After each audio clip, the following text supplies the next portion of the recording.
In today's video, I'm going to be covering all 29 guns in Apex Season 16 and ranking each weapon from worst to best. There's been a massive change in the meta this season with changes to shotgun spread, AR hipfire, and several buffs and nerfs that I will cover in this video today. Right before we hop into the video, comment down below right now, what is your favorite weapon in Apex Legends? And without further ado, let's get right into this tier list. So first off, just to be clear, I'm not going to spend too much time on these terrible guns. We have a lot to cover here, but the absolute worst weapon in the game and the first weapon making up the D tier, we have the P2020, and this weapon is hands down the worst in the game. And now in Season 16 hammer point rounds, they're there to help, but honestly this weapon is just a placeholder until you find anything else. After the P2020, our last ranking in D tier might surprise some people, but I have the Devotion as the second worst gun in all of Apex. And I know that the turbocharger can make it deadly. If it gets its fire rate going, it can shred enemies, and it has a ton of ammo in the magazine. However, even though you can make all of these statements, the weapon has terrible recoil control. It takes forever to rev up and fire, and by the time you get your fire rate going with the weapon, you're likely already taking lots of damage from your enemy's weapon. In addition to this, you can't really play cover very well with the Devo, as dipping in and out of cover doesn't really work, as you have to charge up the weapon each time to fire. This gun's terrible, and I don't think it'll ever be meta. Moving on into our C tier weapons. Our first C tier gun is the Mozambique. Mozambique, yeah, and with the new shotgun spread improvement where it's easier to hit a lot more of your shotgun shots, the Mozam is actually not that bad. It can be solid with a purple shotgun bolt, and now we have that gold shotgun bolt as well. I just can't rank it any higher than C tier because I would literally rather have any other shotgun. We actually have energy weapons a couple sections here in a row after the Mozam in C tier. Most of the energy guns to me are not very good, but then there's a couple that are incredible later on. But anyway, we have the triple take as the next weapon, and yes, the triple take can be very friendly to newer players. It's easier to hit due to the triple spread of the weapon. It just doesn't hit very hard, and to me the other DMRs or the marksman rifles, they fire much quicker and do more damage, so I have the triple take here in C tier. The L-Star is the next weapon coming in at C tier, and this weapon terrorized the meta back a couple seasons ago, but since its nerf, it sits pretty low in the meta of weapons. LMGs give the player an extremely slow strafe pattern, and with Apex being such a movement and speed based game, I have a hard time rating LMGs in general high on this list. Speaking of LMGs, two more LMGs follow suit after the L-Star and back-to-back rankings here in C tier, and we have the Rampage and the Spitfire. The Rampage came back out of the care package, and it can blow open doors with the thermite, and it's decent when revved up. The Spitfire is pretty underwhelming considering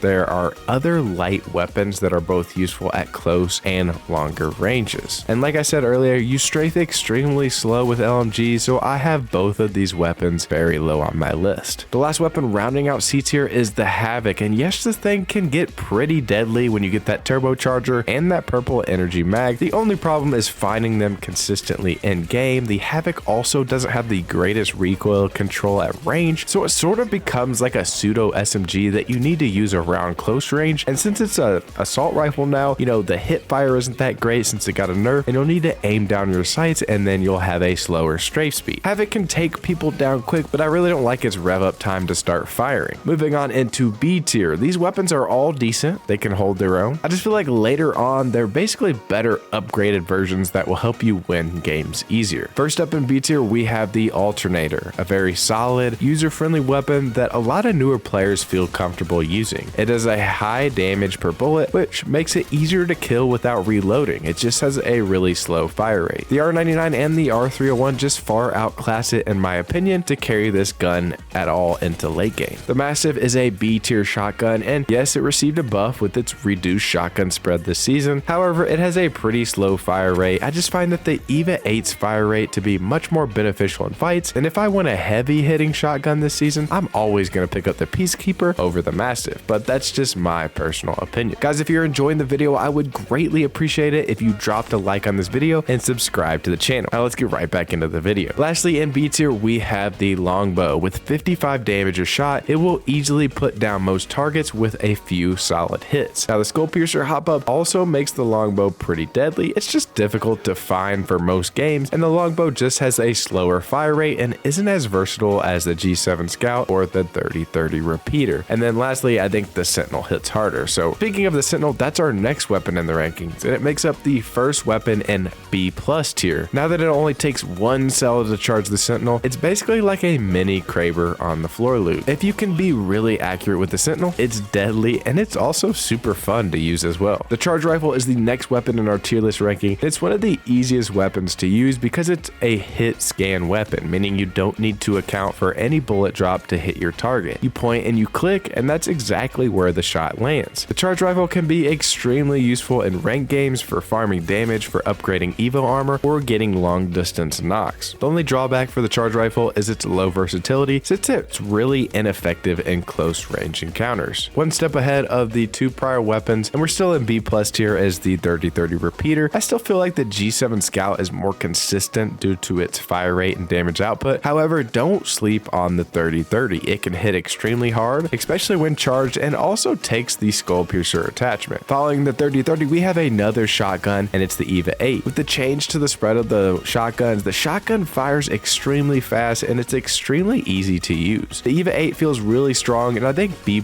is a perfect place for it to be ranked here in Season 16. Then lastly, rounding out the B+ tier, we have 2 weapons that I feel like have dominated Apex Legends for a long time, and that's the R301 and the Flatline. Yes, I have these guns in B+ tier this season, which is actually crazy. Both of these weapons are exceptional. They're still very solid. Even the damage per round with the R301, it was dropped from 14 to 13, but the R3 is still pretty good. The assault rifle hipfire nerf was pretty drastic though, and I used to thrive on using both of these weapons up close with their hipfire, especially the Flatline. Heck, back in seasons prior, I used to run loadouts sometimes where I'd have an R301 for longer range fights, and then I'd use a Flatline like it was an SMG for hipfire up close. These weapons still thrive at mid-range and are still strong at closer ranges as well. Just SMGs and some other weapons down the line, they're really shaking up the meta to be really close range dominant in a lot of instances. So let's move on into our A tier weapons now. The first weapon in A tier is actually a weapon that received a nerf this season, and that's the CAR SMG. The CAR now has 1 less bullet in the magazine, and even though this is a small change, the CAR still has an extremely high fire rate and a high DPS for an SMG, and it's an excellent option for your loadouts this season. Following the CAR in A tier, we have the Volt SMG, and to me the Volt SMG gets a slight edge over the CAR since it seems to have a little more versatility to me. The recoil on the Volt is super easy to control. It's an absolute laser since it's an energy weapon with fast bullet speed and little bullet drop. The Volt is even solid at mid-range, which makes it a very good SMG to have in your loadouts this season. The BOCEK bow I have in A tier, and it's a care package weapon. The bow hits pretty hard, and if you're hitting your shot, you can really take down enemies pretty easily. The only problem I have with the bow is its slow projectile speed and trying to lead enemies that are moving at further ranges. The bow's still strong, I just don't think it's the best ranged weapon in the care package, so I have it here in A tier. Following the BOCEK, we have the G7 Scout, and with the nerfs to the recent assault rifles, I really think that the G7 could be one of the best primary weapons to have in the game for ranked sessions. It's incredible at range and can actually have a decent hip fire if you need to use it up close as a last resort when switching from your other weapon. Don't sleep on the G7 this season. It's dominant and you'll want to use it a lot in rank this season. Now, when the season released, a lot of people deem this season as the season of the burst meta, and one reason is due to the power of the Prowler. The Prowler is an A tier weapon because it received a big buff towards the end of season 15, and this thing hits like a truck. With the Spellbound update in season 15, the Prowler damage was buffed from 14 per bullet to 15, and that time to kill with this burst weapon, it's great now. Another amazing thing about the Prowler and other burst weapons is the ability to play around cover and jiggle peek or shoulder peek in and out of cover between bursts. The Prowler is dominant in many common situations you'll find yourself in, like when you need to play inside the cover of a Gibby bubble or around a Newcastle wall, etc. Now, the most dominant SMG that I really enjoy using this season is the Old Faithful, the R99. The R99 has a massive 216 DPS rating this season with its damage buff to 12 bullets per round. This thing almost sounds like it's as strong as when the R9 was in the care package. As you probably know, the R99 also has the fastest fire rate in the game, so paired with that damage buff per bullet, this thing absolutely shreds. Not to mention, since ARs received that hipfire nerf this season, it's incredible in your favor. If you're facing off against an assault rifle with this weapon, you're going to be extremely accurate and have a fast strafe pattern when you hit fire up close. Pick up the R99 this season. Trust me, you will not regret regret it. The last weapon I have rounding out the A tier this season is the HEMLOK. The HEMLOK is in the care package now, where it received a damage buff to 23 where it was 20 before. The headshot multiplier increased to 1.8. It has better recoil, and it also has the boosted loader hop-up. Now all of this is incredible. It makes the HEMLOK an amazing primary to use in game. I just think that another burst assault rifle can be even better when charged up. So let's get into that and talk about our S tier weapons. The first weapon making up our S tier weapons is the PEACEKEEPER. If you want to talk about a broken weapon that's ground loot and can literally 2-pump and down enemies immediately, the PK is absolutely disgusting this season. With the decrease in spread for all shotguns, you're going to consistently hit over 80 to 90 damage with up close shots, and this is the weapon that I recommend for most players secondary, because this weapon alone, the PK, can help you clutch up 1 versus 2 or 1 versus 3 scenarios. It's that good. Another S tier weapon that I have ranked this season is the WINGMAN, and hear me out about this one. The WINGMAN has been a top end weapon since the beginning of Apex, but I think the WINGMAN is even better this season because of the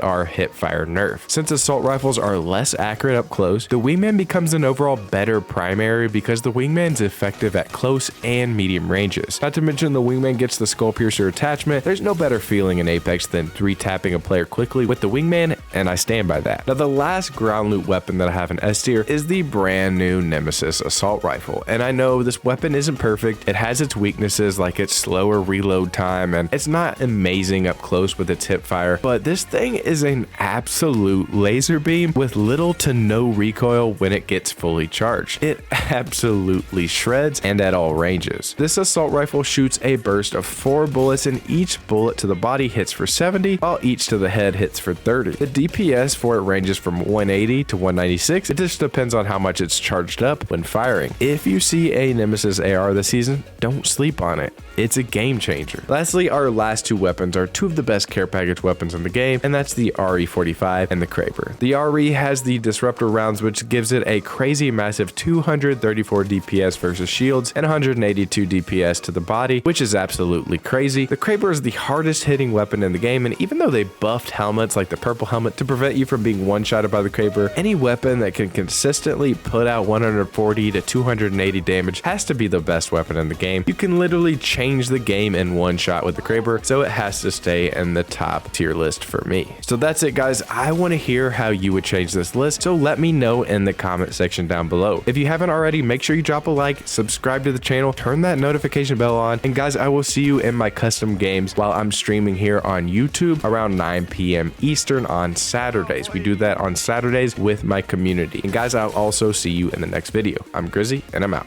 Peace.